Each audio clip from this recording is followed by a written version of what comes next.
Welcome to the Fan of Astronomy channel. I still haven't launched this channel, but I have to talk about the Pluto flyby, which is now 7 minutes away. I'll try to do a summary video of what we learned today and post it today.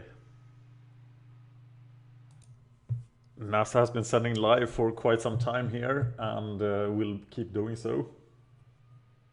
All of the media, social media, it's just amazing. Museums, everybody is a part of history and science and exploration taking place right here in Laurel, Maryland at the Johns Hopkins Applied Physics Laboratory. Ladies and gentlemen, we're getting close. Why don't we have everybody say their name very quickly? It's almost there. Again, what you're going to see thousands, probably more than 1,000 people are crowded in this room. They're going to have American flags. They're gathering. They're hugging. It's about America. We're getting ready to make history. Let's take it and see history in the making.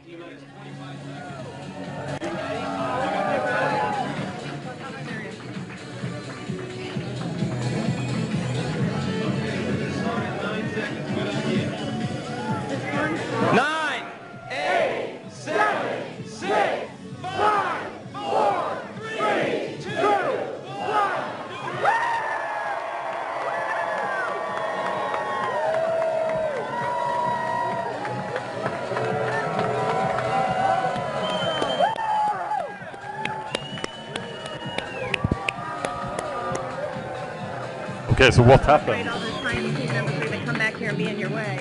I don't know what to tell them. Did you get in touch with New Horizons? There is a huge delay in the communication with New Horizons because of the immense distance. We're going to do something about it. Hey, Lillian, can you get John Grunsfeld here real quick? John Grunsfeld, I need him. Yep, right now. You can see the atmosphere in the room too. So people, they were waving flags, get started. New Horizons spacecraft passes its close approach mark at Pluto. After a 3 billion mile journey, 9.5 years, launched in January 2006, flew by Jupiter 2007. Record speed across the solar system, crossing planetary orbits faster than any other spacecraft had reached them.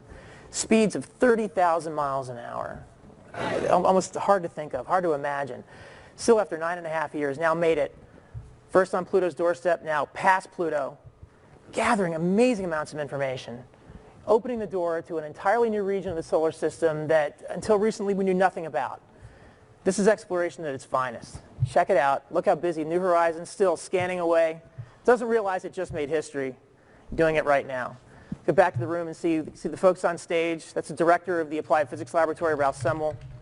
Mission officials, saw Alan Stern, principal investigator, the Tombaws. Okay, let's go back out to Dwayne Brown. Mike, America's space program has written a new chapter in science and exploration. History has been made, and standing next to me is one of those key individuals that has made that history happen. This is Dr. John Grunsfeld, and if you don't know him, I'm shocked because everyone knows. Okay, I'll go back to watching myself now, but I just wanted to catch that moment when it happened. Now it's time to try to learn everything that New Horizons learned today.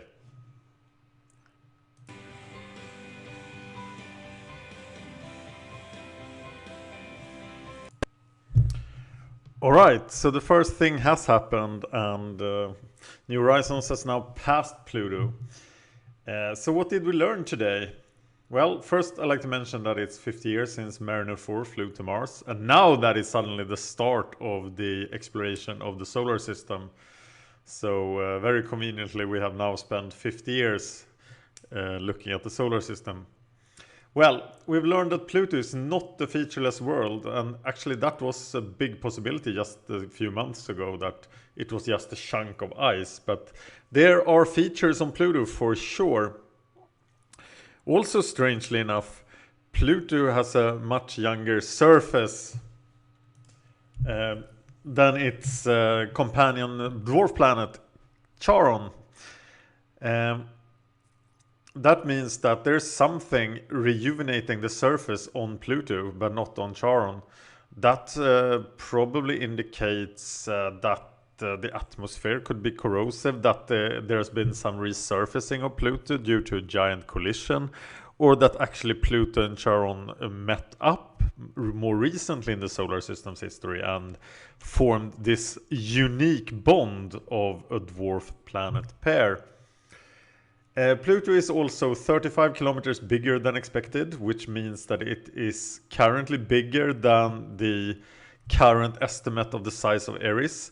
Remember, Eris is the other dwarf planet, much further out, that started the demotion of Pluto. Eris is still more massive though. So the reason that Pluto got demoted was that the process started was that Eris was discovered and it was bigger than Pluto, but maybe now it isn't. It also actually snows on Pluto. Of course, it's not water, because water is harder than rock out there in the cold. We also learned that Pluto is less dense than expected. It contains more ice. The troposphere, which is the lower layer of the atmosphere, was much shallower than thought. And it is possible, because Pluto and Charon are actually quite close to each other, that they may share an atmosphere, and that's a pretty interesting thought, that the gravity of Charon could actually take the atmosphere from Pluto, or parts of it. But more data on that is to come, and it could very well not be like that. The problem with the data from New Horizons then, today, when it's close to Pluto, New Horizons is not transmitting anything. The space probe is busy collecting data from Pluto and is not wasting its time talking to us. So it will not transmit before tonight. The first data arrives at 3 a.m. Eastern Standard Time. No, that's not correct. It's 3 a.m. GMT plus 1. It's 3 a.m. my time, sorry. Tomorrow. But sending back all this data will take 16 months. That's how bad the connection to New Horizons is. And of course it's not getting better when it's traveling at this fantastic speed. It's the fastest thing that humans ever sent into space. So it will be not until the end of 2016 when we have the full data of Pluto. But look at this powerful image of the dwarf planet. We didn't have this image just a couple of weeks ago. And are you seeing what I'm seeing? On the lower part of the dwarf planet, look carefully and look again. What the hell? It is Pluto. The dog was named after the planet. They are pretty close to each other in age. We discovered Pluto, and then somebody Walt Disney invented Pluto. But there is an even deeper connection here. Thank you for watching Fan of Astronomy. This channel is not launched yet, so but I had to say something about this fantastic event, because it's the biggest thing that's happened in astronomy in my life, I think, because I wasn't born during the moon landing. Oh, maybe some Mars probes are bigger. Anyway, it's big. It's a really big thing. Okay, I should stop talking now. Thank you for watching.